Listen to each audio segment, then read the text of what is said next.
Hello, good morning and welcome to the Sunday Supplement. Coming up on today's show, Manchester City are 2 games from the title after winning at Goodison Park last night. A gang of 3 at the foot of the table threaten legal action against the Premier League after Sunderland breached FIFA's regulations.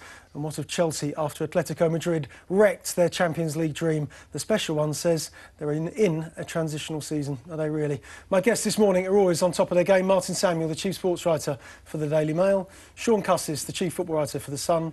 And Henry Winter is here. He is the football correspondent at the Daily Telegraph. Morning to you guys. OK, let's have a look at this morning's papers then. The Mail on Sunday. City, they've got one hand on the title after that win at Goodison Park. They won 3-2 last night and the title is heading to Manchester City, according to the Sunday Mirror. They did play well to get that result last night, 3-2 at Goodison Park. A standoff here, though, in the People. They say that Louis van Gaal is delaying, or Manchester United is delaying this decision over Louis van Gaal because of the makeup of his backroom team. Ryan Giggs hinting yesterday he is prepared to walk away. That was after United's defeat at home to Sunderland. At the Sun, this is van Gaal's first transfer target, though, Arjen Robben, according to them. But on the back page of the Star, we've heard this name before, Cesc Fabregas. He's on his way to Manchester United. £45 million, apparently. According to the Observer, this is Daniel Taylor's exclusive. Sunderland rivals in a legal fight for the points deduction. This is over Sunderland fielding an ineligible player earlier on in the season. Danny goes on to say that Fulham, Norwich and Cardiff are all involved in potential legal action against the Premier League over that decision. We'll talk about that in part 2 of today's programme. The Sunday Times, City bankers. What about this story? Duncan Castles. He says Jose Mourinho wants Thibaut Courtois on loan at Atletico Madrid. He is going to be Chelsea's #1 next season. They'll go on to sell Peter Cech when he recovers from shoulder surgery. The Sunday Telegraph, Mersey beats certainly City dancing to Pellegrini's tune at the moment, and the club's considering legal battle over their relegation. That story picked up in the Sunday Telegraph, and Jason Burke goes on to say here that Chelsea may sell Oscar or Eden Hazard in the summer as Mourinho rebuilds his team. And finally, the Independent on Sunday, United flops, handed a World Cup blow. We'll talk about England in part 4 of today's programme. But let's start with Manchester City, Henry, and you were at the game at the at Goodison Park last night to see Manchester City win that game. The title's within their grasp now, 2 games away. Are they worthy champions? Will they be worthy champions should they go on to do it? Well, they had to ride through a storm at times yesterday, particularly when Ross Barkley had the ball. He saw the first goal. He was brilliant. And I was impressed with the way that Pellegrini responded. He's very calm. He's been very measured this season. He's obviously very different to Roberto Mancini. And when they were going through some difficult times yesterday, he made some important changes, particularly when Fernandinho came on. Aguero obviously was injured. There were other options, but he brought Fernandinho on and he tried to sort of control the space a little bit more around Barkley, along with Javi Garcia, with Yaya Toure moving on. So he made important decisions. Pellegrini he's living under the radar with us. You know, we're obsessed with Mourinho. Yep. Rodgers has been rightly praised. Tony Pulis has been rightly praised. But I quite like Pellegrini's style. He's hopeless for us in press conferences afterwards, apart from the Champions League one when he bizarrely had a go at Jonas Eriksson, the referee. But, you know, you just have to admire what he's done. He's taken a lot of the politics and a lot of the heat and a lot of the tensions out of Manchester City. And you just have to admire him. And the fans were singing his name. I thought the way he handled Joe Hart early in the season, when you saw the mistake that he made against Chelsea at Stamford Bridge, I just thought he handled that very well. He came out, he wasn't critical of him publicly. He dropped him, and Hart responded brilliantly. And those 2 saves yesterday from Naismith and Deulofeu were fantastic. And England have benefited from Hart. Edin Dzeko as well, who scored twice yesterday, hardly endeared himself to the Everton fans with a little bit of play acting. But again, Dzeko's been good. He looked like he was on his way out of the club under Mancini, but apparently the first call that Pellegrini made was to Edin Dzeko and said, listen, I believe in you, you're a good striker. If you work hard, you can come in and have an impact, which Dzeko clearly has. Do you feel like they're close to becoming the complete team now, Sean? OK, they've got work to do in the Champions League, but certainly in the Premier League, the performances, particularly towards the end of the season, they've excelled. Yeah, and also the spirit about them. There seems to be a bit of a we're not beaten attitude. Yesterday, when they were losing to Everton, there was still a feeling they would come back. You know, you do get that with it. Even if you look at the Sunderland game, that point coming back late on the way they did showed, I think, spirit and character. Look, I'm not saying they didn't have it under Mancini, but it was created in a slightly different way. This time there does seem to be more harmony. It's not always great when everybody's friendly. That doesn't necessarily always breed successful sides. But there does seem, as Henry says, a calm and a belief and the feeling that they can come back and they can win games from adversity, if you like. I think that's going to stand them in good stead, and stand them in good stead next season, because I do think next season they've got to make a proper Champions League challenge. Otherwise, there will be correctly questions about Pellegrini. That sounds bad, even if they win the Premier League, but it's probably not enough. They've got to show that they can challenge at the very top of Europe. They do. Martin, we don't hear much. We certainly hear from Pellegrini, but he doesn't give much away to us, does he?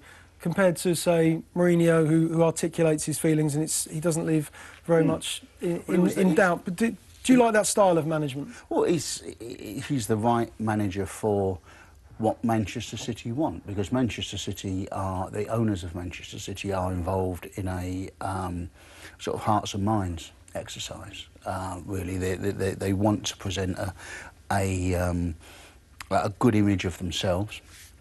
Which is why Mourinho was always not the right man for Manchester City. Might have been the right man for Manchester United, because it doesn't really matter whether Manchester United are liked or not. I mean, they're liked by their fans, and they're probably hated by everybody else's fans because they've been successful for so long. So that doesn't really matter.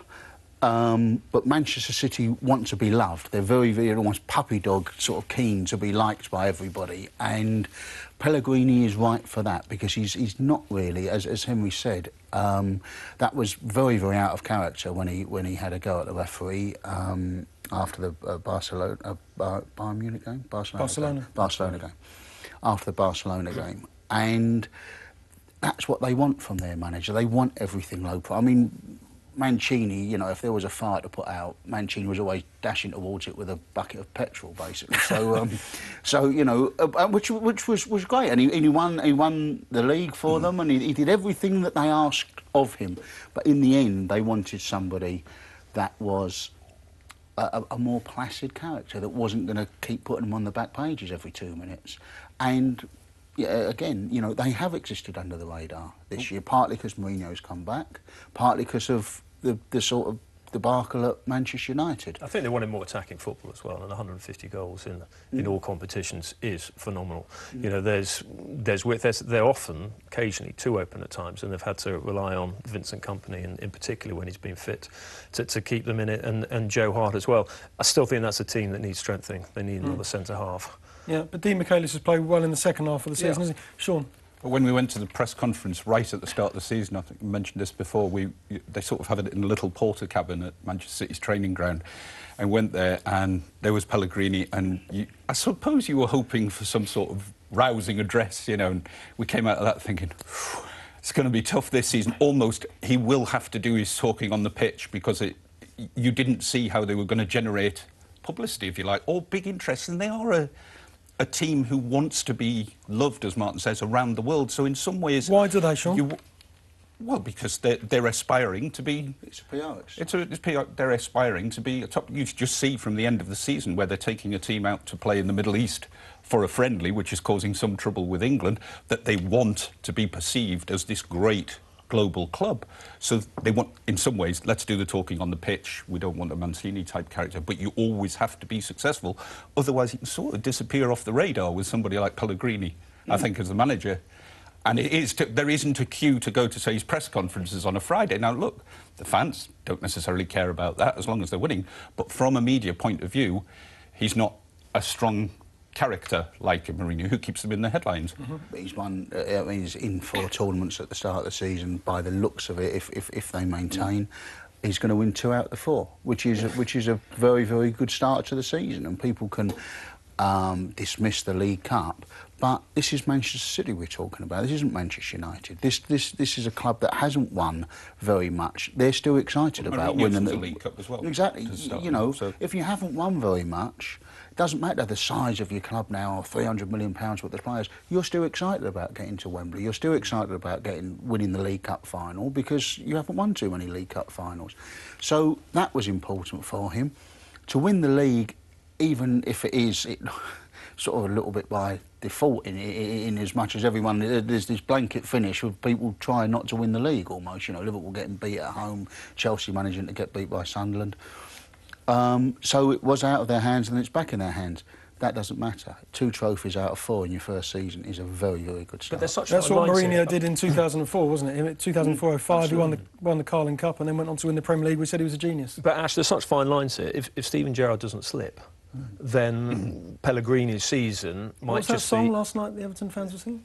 And it wasn't just... Probably. Well, it was the Manchester City fans were singing it as well. I mean, look, Gerrard's been fantastic for Liverpool all season and got them into this position, and it was a very unfortunate slip against Chelsea. If that slip doesn't happen and that result doesn't happen, then we're looking at Pellegrini in a slightly different light. So they're very fine lines which he has no control over. You were saying to us before we started about how he won't be manager of the year, possibly, even if he wins 2 trophies. Which you think that's faintly ridiculous in many ways, but he hasn't been mentioned at all. And as Henry says, fine lines. If he doesn't win the league, we might view it as a failure. But if he gets 2 trophies, you think he should be manager of the year. Because he's come into a very alien environment to him, let's be fair. Yeah. And that would be a great achievement. Would be a great achievement. I want to ask Sean, Martin brought up the point about Manchester City wanting to be loved. Have you enjoyed the way that Manchester City have put their team together? Because they're not the only team to have done this, but they spent a lot of money doing it.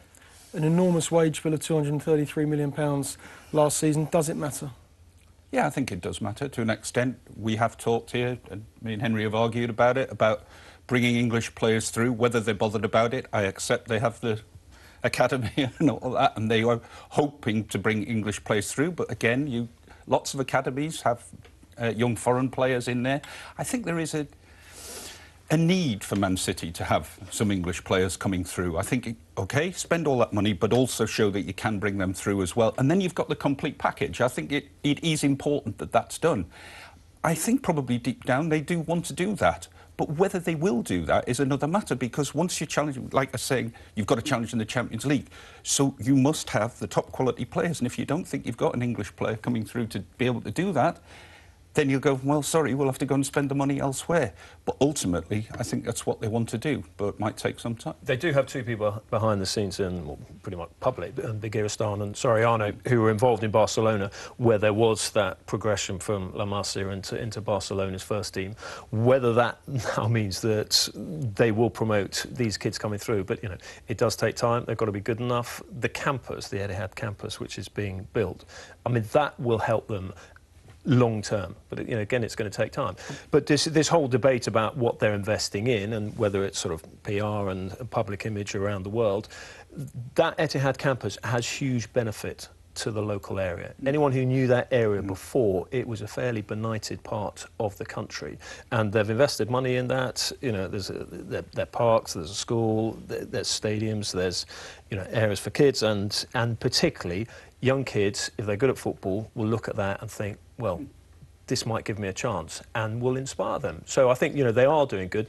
That then, of course, is a big leap to whether the kids are then good enough to get into the first team. It also means, though, that the best foreign kids from all over the world think, wow, the Etihad campus, that's brilliant, that's where I want to go and play too, which is a good thing for City, but also could hamper still youngsters, young Englishmen. Yeah, certainly impressed with the regeneration of the area. But Martin, the breach of financial fair play regulations, I think we'll hear more about that later in the week, won't we? What sort of sanctions should UEFA be putting in place for teams who breach them? None. It's nonsense. Financial fair play is nonsense. Absolute nonsense. What you're talking about here with the English players, there is nothing that is more guaranteed to absolutely kill the development of any young English players in having a situation where you can only spend what you can earn, because that means that Manchester City have got to be constantly successful. You cannot take a risk. You cannot take a risk on falling out of the Champions League even for one season, because if you're £50 million down or £30 million down, suddenly, unless you're Manchester United, who can ride above this all of the time because they've got a completely different financial structure to everybody else in the league, unless you're Manchester United, you have got to keep that money coming in. So you've got to squeeze the fans for the season tickets as much as you possibly can, which is what they do at Arsenal. Arsenal always pontificate and they're holier than thou about Manchester City. Man City don't squeeze their fans on the tickets the way that Arsenal do to make sure they've got that revenue stream. So City have got to constantly be successful. So in the end, what the guys are talking about there, about English kids and, you know, you've got to have faith in English kids. If you are completely dependent upon these revenue streams for what you're allowed to spend next season for balancing your books, now that Michel Platini has made the most important man at any football club the accountant, Now that you're dependent on that, what chance you got? What chance you got if you're a 17-year-old English kid that might need a little bit of nurturing? You haven't got that. Liverpool have been able to do this season. They've got John Flanagan and guys like that. Liverpool are immune to it at the moment because they're not in the Champions League.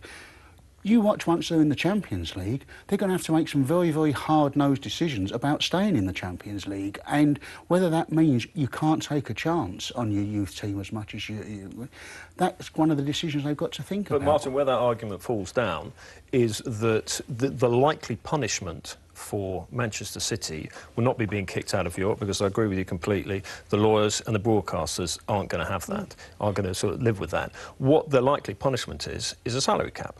OK, so if you're saying whatever Manchester City's salary is for their wage bill is, say, 250 million, they will look at, UEFA will look at how much they've overspent, and this is not just sort of UEFA's accountants, because there are other English clubs who've been having a word with UEFA, and we know all about it, and they will say, well, you have to take that percentage that they've overspent, and I think the essence of FFP is right, because, you know, you've only got to look at Portsmouth, you've got to look at Leeds, you've got to look at other clubs. You then have to, look, you've got to balance your books. OK, if you accept that, then you then take it on, and the fact that if they then take a percentage off their salary, what that will mean is you'll have, say, 15 stars of the 25 players in this sort of Champions League roster that they have. The other 10 will be cheap, homegrown. Now, I take your point, they might be from kids who've grown up in other countries and then been developed by Manchester City, but I think if you actually look at the makeup of Manchester City's squad in Europe next season, if this punishment is, as we expect it to be, a salary cap, then there will be more homegrown players in that squad. I wouldn't have thought so, because they won't get a game. And if you're Manchester City... But they'll be in the squad. They'll be in their squad. OK, so they've got a plane ticket. Big deal.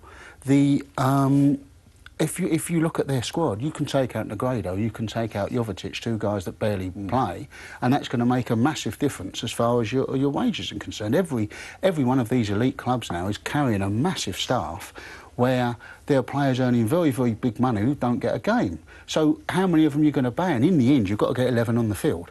So they can't possibly make Manchester City or any of these clubs so weak that the tournament is devalued. That's why there's this talk of CSK Moscow could sue them, and Plzeň could sue them, but no one's going to sling Manchester City out of the tournament for the champions of the Czech Republic, aren't they? So all of this is ridiculous. When you say you've got to balance your books, you've got to balance your books the way a normal business has got to balance their books.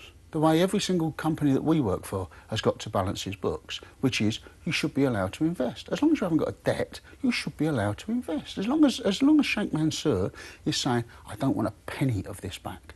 I'm not talking about Portsmouth. The guy wanted it back. That's why Portsmouth ended up in trouble. He gave it with one hand, and then a year later there was a financial crash, and he thought, well, I've got to get out. I want all my money back.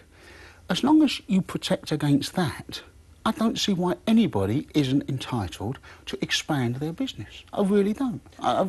You know, I think it's against how football has always moved, which is about getting the sport right, but getting the business But your right. point about these kids, they're just getting a plane ticket. They're getting more than that. I mean, you and I travelled with Manchester United in the mid-90s, and you looked around and there were these sort of kids sitting there, and you thought, well, are they going to get in the team? And then suddenly that class comes through and embeds itself in the team.